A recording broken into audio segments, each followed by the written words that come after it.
ఆధ్వర్యంలో ఏదైతే Israel America Iran పై యుద్ధం చేస్తుందో దాన్ని తీవ్రంగా ఖండిస్తూ క్యాండిల్ ర్యాలీ ఏర్పాటు చేయడం శాంతియుతంగా ఈ కార్యక్రమానికి ప్రతి ఒక్కరూ పాల్గొని విజయవంతం చేస్తున్న అందరికీ ధన్యవాదాలు తెలియజేస్తున్నాను. ముఖ్యంగా కుల మతాలకు అన్ని పార్టీలు అతీతంగా ఈ కార్యక్రమాన్ని హాజరు కావడం జరిగింది.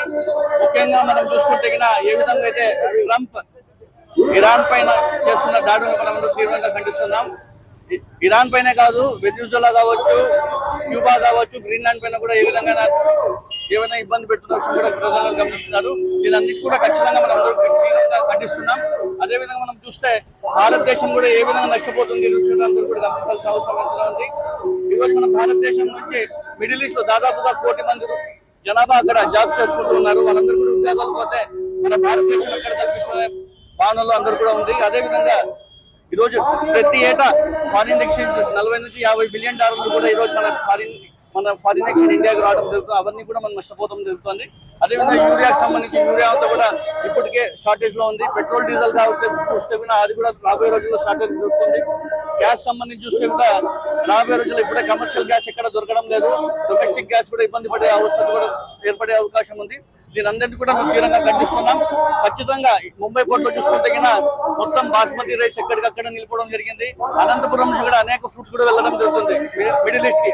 అవి కూడా ముంబై పోర్ట్ లో ఆగిపోవడంతో తీవ్రంగా రైతులందరూ కూడా నష్టపోవడం జరుగుతున్న విషయం తెలియజేస్తున్నాను.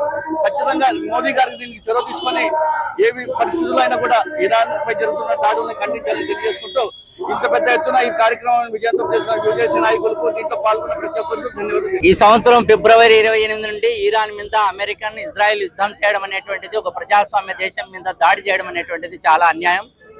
అమెరికన్ సామ్రాజ్యవాదం ఏ దేశాల మీద అయితే సహజ వనరులు ఉన్నాయో వాటిని కొల్లగొట్టుకోవడానికి ఈ రకమైనటువంటి అనేక దేశాల మీద యుద్ధం చేస్తుంది. ట్రంప్ వచ్చిన తర్వాత మరింత తీవ్రతరమవుతుంది.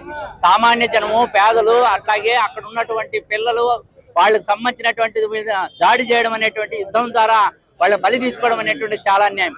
ట్రంప్ యొక్క విధానాన్ని మన దేశ ప్రధానమంత్రి నరేంద్ర మోడీ ఒక్క మాట మాట్లాడడం లేదు. అలీన విదేశాంగ విధానానికి కట్టుబడి ఉన్నటువంటి మన దేశాన్ని అమెరికాకు సాగిలపడే పద్ధతుల్లో వ్యవహరించినారు. ఇది సరైనది కాదు. ఇప్పటికైనా నరేంద్ర మోడీ యుద్ధం పట్ల సరైనటువంటి వైఖరి తీసుకొని ప్రజానికానికి భరోసా ఇచ్చే పద్ధతుల్లో, పేద దేశాలకు ఉన్నటువంటి వాటికి భరోసా ఇచ్చే పద్ధతుల్లో వ్యవహారం ఉండాలి. వెంటనే యుద్ధం ఆపేటట్ల చేయడం కోసం ఏదైతే ఈ ర్యాలీ నిర్వహిస్తున్నారో ఆ ర్యాలీకి సంబంధించింది సిపిఎం పార్టీగా మేము మద్దతు ఇస్తున్నాం.